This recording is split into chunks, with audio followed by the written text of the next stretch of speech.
Hi folks, welcome back. Thank you for watching. Please do hit subscribe if you haven't done so yet. It really does help when you do that. So today folks, it's finally time for me to unveil something new onto the channel. I've been sat on this thing for a good few months dying to show it to you, but I've been doing some mods to it and I wanted to wait until all those mods were complete before I unveil it to you today. So here it is. This is a 2012 Rickenbacker 330 in Mapleglo. Now I'm going to tell you the full story of how I came to own this guitar and all the mods I've done to it. If you want to skip ahead just to the playing, I'll put a timestamp on screen now to where you can do that. It'll also be in the YouTube slider bar, so please feel free to skip ahead. Don't think you have to listen to this long rambling introduction if you don't want to. Anyway, I've always loved the look and the sound of Rickenbackers, but that said, I'm not a big Beatles fan. I know it's sacrilege to say that, but I'm not. I'm not a big Byrds fan or a Jam fan or a Smiths fan, but I am a massive Tom Petty fan. So between Tom and Mike Campbell, they're responsible for my love of Rickenbackers. And I remember seeing the Damn the Torpedoes cover with that small body 12 string, I can't remember what the model number is, and I remember just thinking it looked amazing and interesting and unique. So I've always kind of aspired to own a Rickenbacker one day. Now, I came across one of these in a guitar shop here in Bristol about 10 years ago, and it was right-handed, so I couldn't try playing it, but there was a few things about it that I just didn't really like the look of, and I'm very glad I didn't let those things kind of pour water on the fire, because having got this now, I'm absolutely loving it. So I'll tell you about what those things were later on. Anyway, I'm always looking on Reverb and eBay and things at guitars, and I basically spotted this on eBay. And Rickenbacker do their kind of 330s in three primary colours: black, or jet glow as they call it, sunburst or fire glow, and this natural maple glow. And it's weird because on things like Gibson 335s, I've never been a fan of the natural finish. I love the sunburst and the cherry red, but the natural just never looks right to me. But on a Rickenbacker, it's just my favourite colour. So I came across this Maple Glow 330. And just to sort of cover it quickly, the difference between a 330 and a 360, I actually prefer the 330 in every way, even though it's kind of a lesser model in some respects. So the 330 has dot inlays, the 360 has the kind of offset triangles, or shark tooth, I think they call them. I prefer the dots.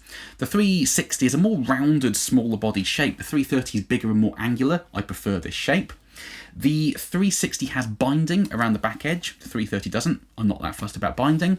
But probably the biggest thing is the 360 has the stereo jack arrangement, so you can split the two pickups into one amplifier. I was never going to use that. So the 330 just has a sort of normal mono jack. So the 330 was the one I was after. So when this showed up in Mapleglo, I kind of fell in love with it straight away. But it was way more than I could afford. And Rickenbacker have always stayed very true to themselves in terms of being a small workshop in America. And they make the classic shapes. They've never really kind of pushed forward into sort of modern designs. Like, I mean, you could say the same for Gibson and Fender, and Gibson have tried to innovate a little bit, robot tune as anyone. But Rickenbacker just say, people want to play the classics, so we'll make the classics. And they're kind of handmade in a small workshop in the States. There's no budget point of entry into the Rickenbacker world in the way that Gibson have Epiphone and Fender have Squier and PRS have their SE line. You kind of have to pay full whack for a premium American-made instrument if you want to get into the Rickenbacker world. But this showed up and it was way more than I could afford. But I watched the auction end and it didn't sell. So I sent the seller a message saying, sorry to say it didn't sell. Would you negotiate on price at all? Because it wasn't that far away from me. It was in a town or city called Wolverhampton in like the Midlands of England. So I thought, well, I could always go and pick it up. That might sweeten the deal a bit. So eventually I went backwards and forwards with a very nice chap called Alex, and he said he would come down to a price that was very, very good for what this instrument is. So I couldn't really pass it up, but I had the small problem of not having the money for it. So I sold a load of pedals on eBay and unlocked some cash there. But I also, for quite a while, had wanted to part way with one of my amplifiers, the Dr Z DB4. Not because it wasn't an amazing amplifier, it was, but I just wasn't really using it. The Dr Z Z-Rec was doing all the EL84 stuff that I wanted. I was loving my JTM45 and the orange. I just wasn't using it, and it was such a great amplifier, I didn't want to have it as just a piece of furniture.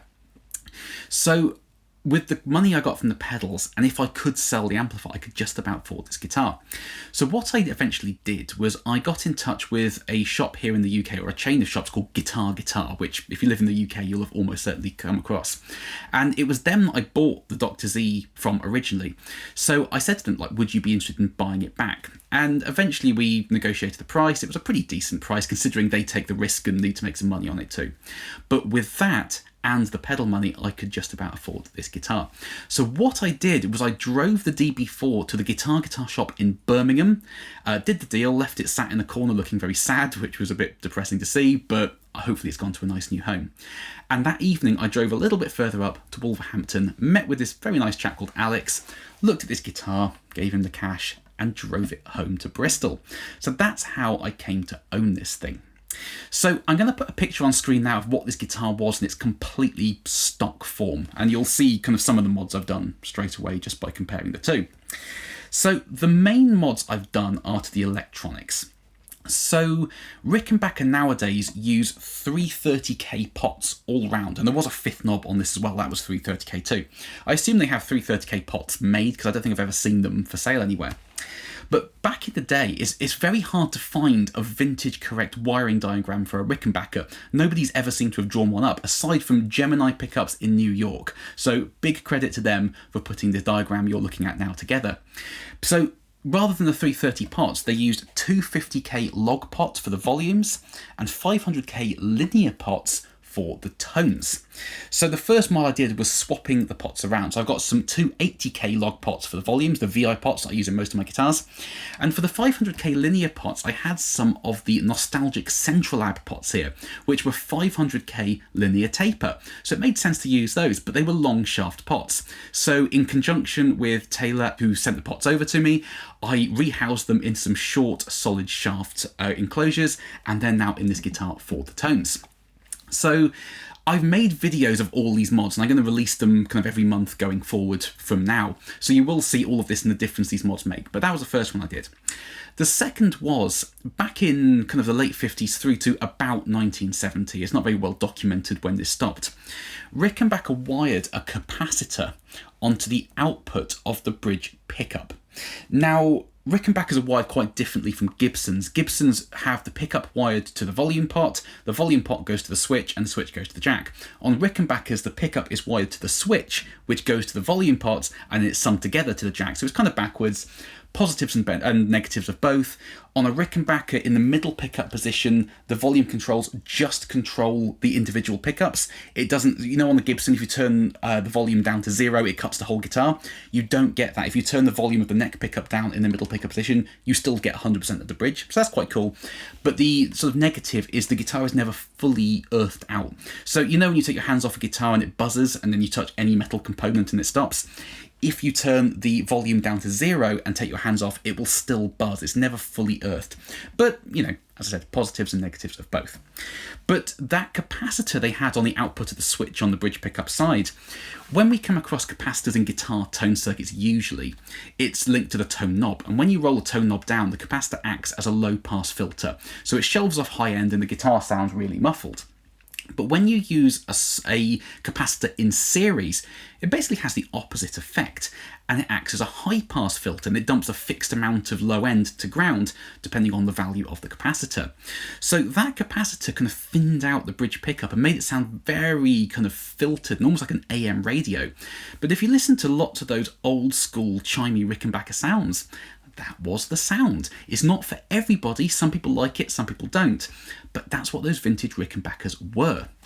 Now, some people take that out of their vintage Rickenbacker because they want a thicker sound on the bridge pickup. Some people with modern Rickenbackers put it in if they want the kind of chimey Beatlesy type thing.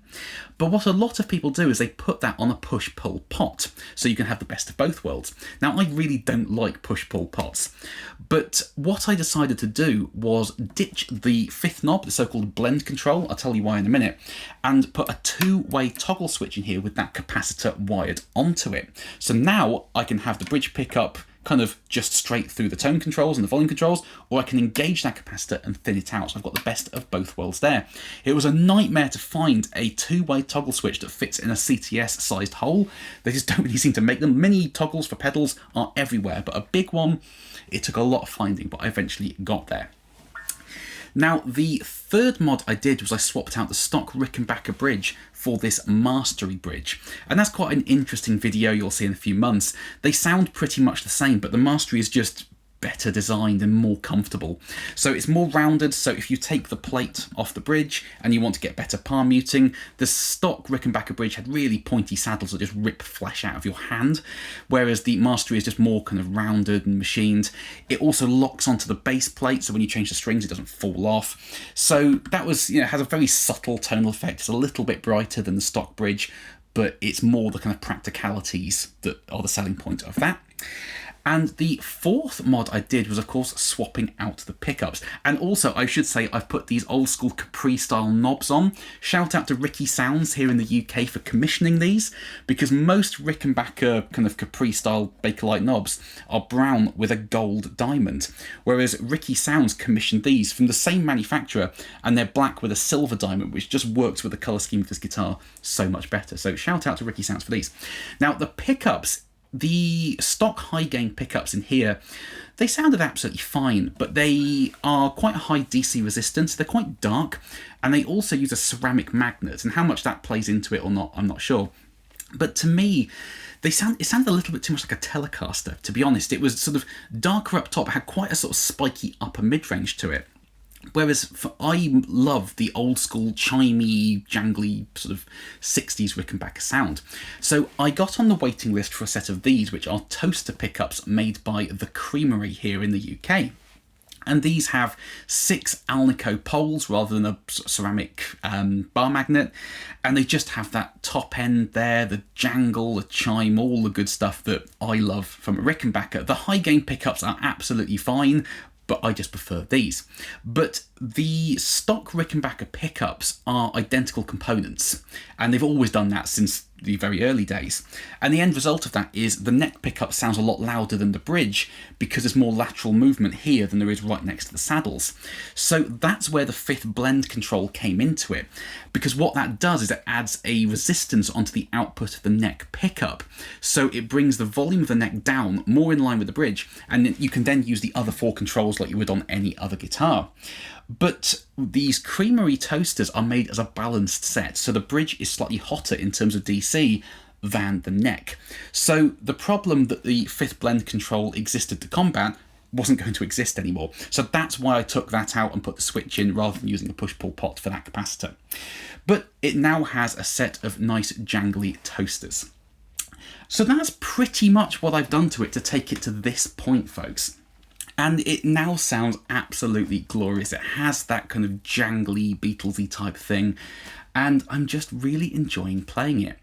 Now, when I said earlier about the things that the guitar I saw 10 years ago kind of put me off a little bit, I'm really glad I didn't let it, because they're not a problem whatsoever. So the first thing was the very thickly lacquered fretboard. I thought that was going to feel horrible. It really doesn't. The second was quite a narrow neck, and I've got massive hands. It's actually really comfortable to play. It's not a problem at all.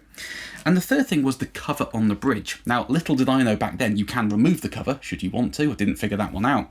But I thought that's going to be a nightmare for palm muting. But as it happens, really, really easy to palm mute. So I'm glad I didn't let those things put me off. But anyway, today I'm going to put this through a variety of different amplifiers. I'm going to throw some pedals on too today. Compression especially is a big part of the old school Ricky sound, so I'm going to use a compressor pedal more than I typically would today, and just show you some amazing tones you can get from this guitar, because these get pigeonholed as being kind of one-trick ponies, but they really aren't, so hopefully I can prove that wrong today. So without further ado, folks, here we go.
there we are, folks. Now, please do comment underneath. Let me know what you thought of the 330 today.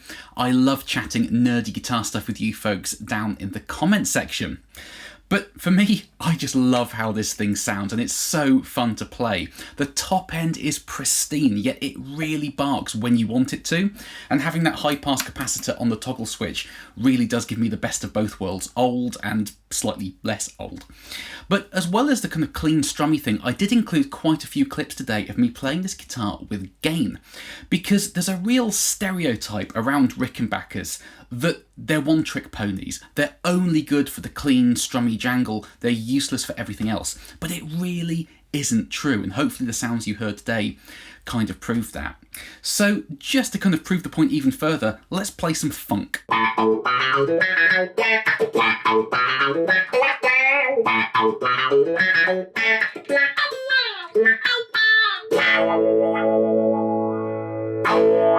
Or let's go to the other extreme. How about an octafuzz?